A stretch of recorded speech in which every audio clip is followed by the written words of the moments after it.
Come Wednesday night, we got 55 mil of rain in the space of about 5 hours.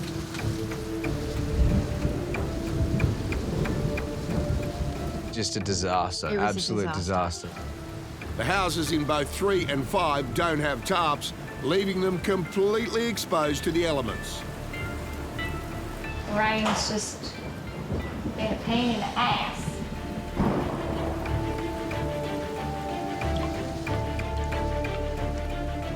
All my flashings are leaking over 2 metres of my skylights. We've got water coming down our internal wall onto the fresh waterproofing of the bathroom that we have to deliver in 2 days' time. Look, there's every chance now that we're not going to be able to deliver a room if this rain keeps going. It's running down over here, it's running down over there, it's running down the internal wall. There's nothing I can do now. There was water coming out of the walls. There was cracks in the gyprock, and I was like, we are going to have to pretty much start all over again. Jimmy's not very happy. Jimmy asked the guys to tarp it up, and they didn't do it. So they put a tape around it, which made it tight, but it didn't work. Just shows that the room's though. So we woke up in the morning to find a bathroom like a swimming pool.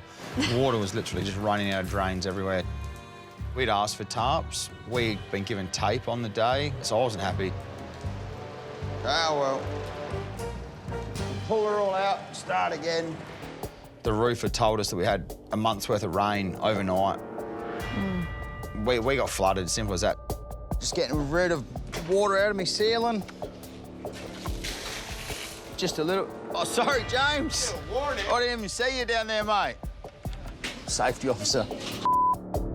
This is a stressful situation. Stuff doesn't happen in normal time here, and we had such a good run. So this was a major setback.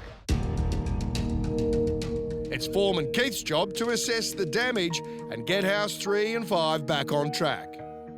Well, Jimmy, as you can see, this ceiling is where the majority of the water is, where that hole's been cut out for the duct.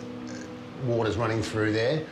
So I think the plaster itself will be okay. Yep. It's more the insulation above the plaster. Yep. So I apologise about this, mate. It is our fault. Yep. We don't want to stop you from working, and we will take ownership of this problem and we'll fix all the other stuff up. Awesome, thanks, Keith. No worries. Sorry, mate. Keith came in and he apologised because he knew that I'd been asking for a tarp, so he knew exactly how I was feeling. Yep. And Which he was also really nice to hear. ripped them a new one, which was good. He did. Despite their ensuite being in turmoil, the rain is a sight for sore eyes for the country farmers. I do love the rain. I love the rain when I'm inside and I'm dry and I can look out at it. It's just weird. Let's stop talking about rain, hey? Oh, I was just saying, it's just weird. It's not my favourite subject at the moment. But it's just weird seeing it because we don't get rain at home. What? We don't get rain. Really? Can you imagine? What, never? Nah, hardly ever. Never? Nah, hardly ever. Ask Daniel. You asked Daniel how much rain we had last year.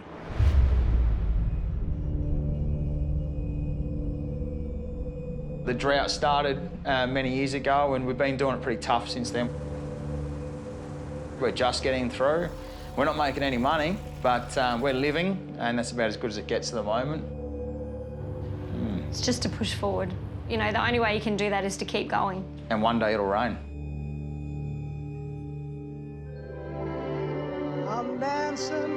You know, we're farmers, we know how much the country needs a good drop loose at the moment, so, you know, all the bushfire areas, the drought, you know, everywhere. So for us, the rain's a pain in the backside, but, you know, we know at home, if our mum and dad are getting this at home, you know, It's pretty awesome. this is going to open up our season.